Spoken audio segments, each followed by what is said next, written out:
Hello everyone and welcome back to my channel. It's so good to explore life, faith and family together.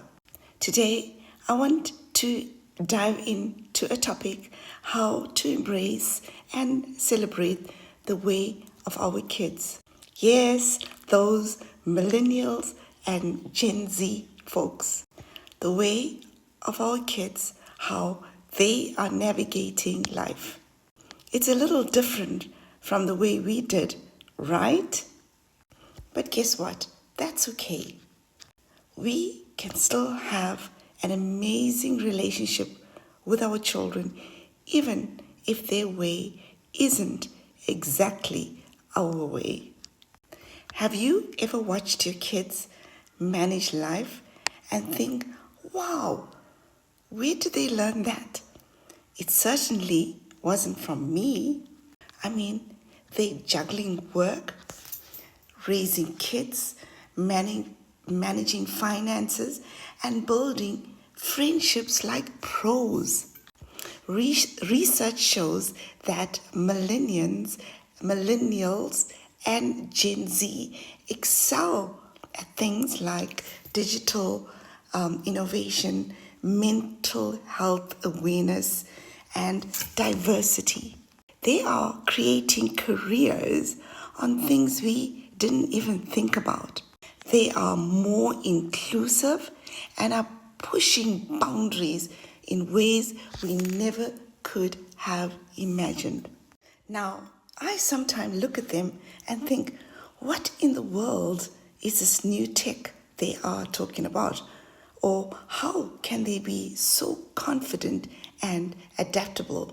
And here's the thing, they've grown up in a completely different world, one that's fast-paced, digital, and more connected globally than we were.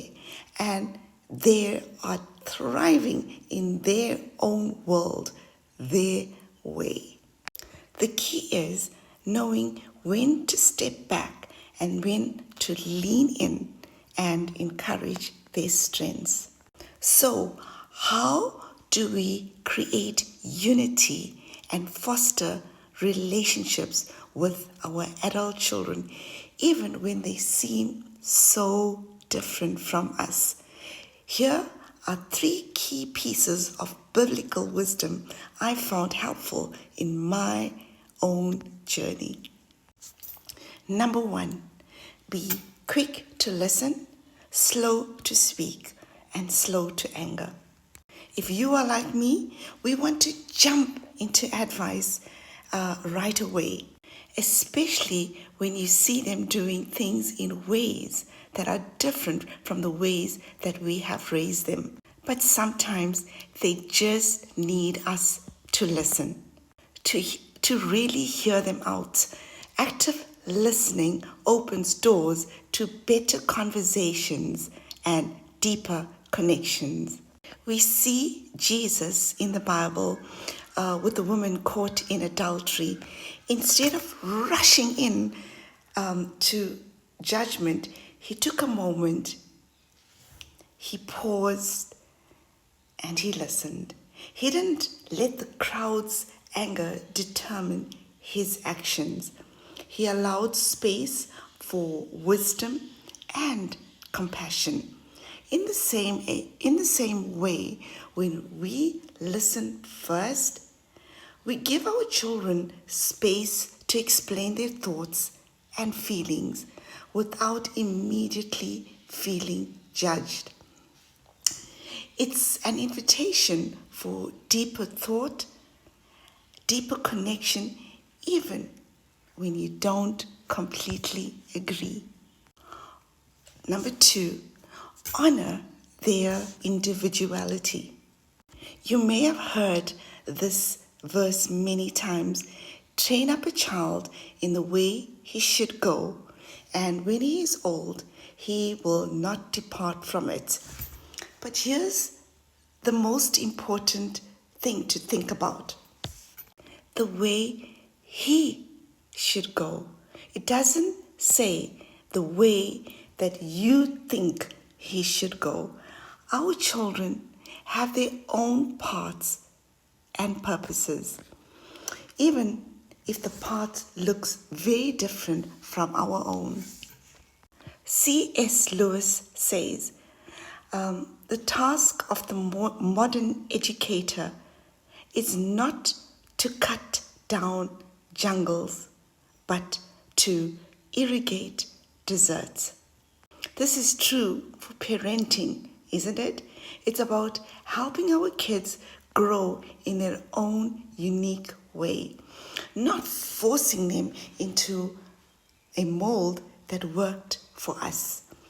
We might not always agree with their choices, but God has a purpose for them.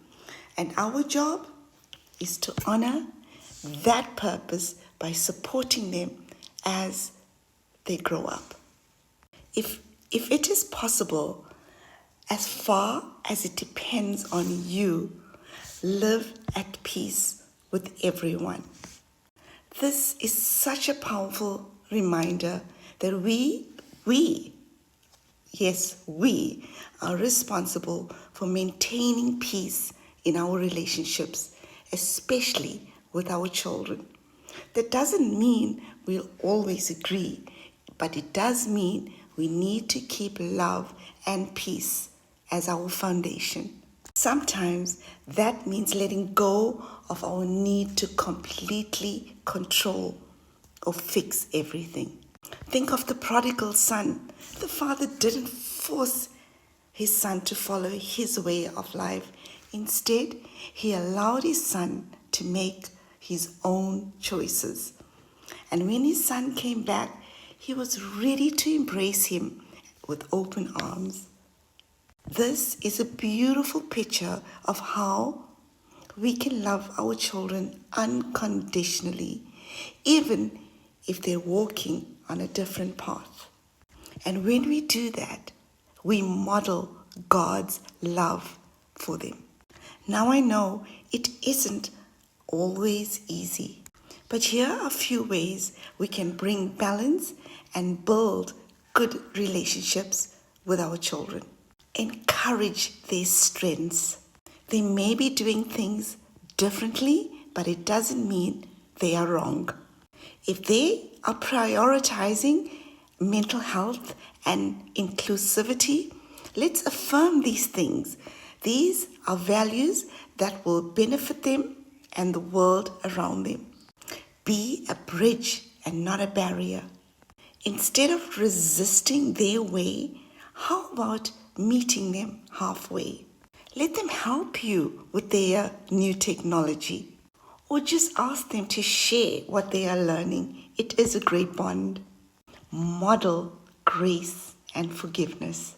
Sometimes we may get frustrated or have disagreements, but just like we ask for forgiveness from God, we should be willing to apologize to our kids too.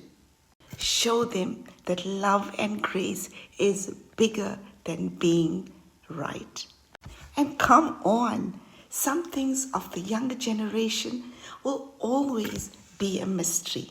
Like, why do they have earphones in even when they're not listening to anything? I mean, is there a secret soundtrack playing in their heads? But you know what? I'm just going to leave that to their vibe. We don't need to understand it. We just need to embrace it. So, take a deep breath, let go, and enjoy the ride.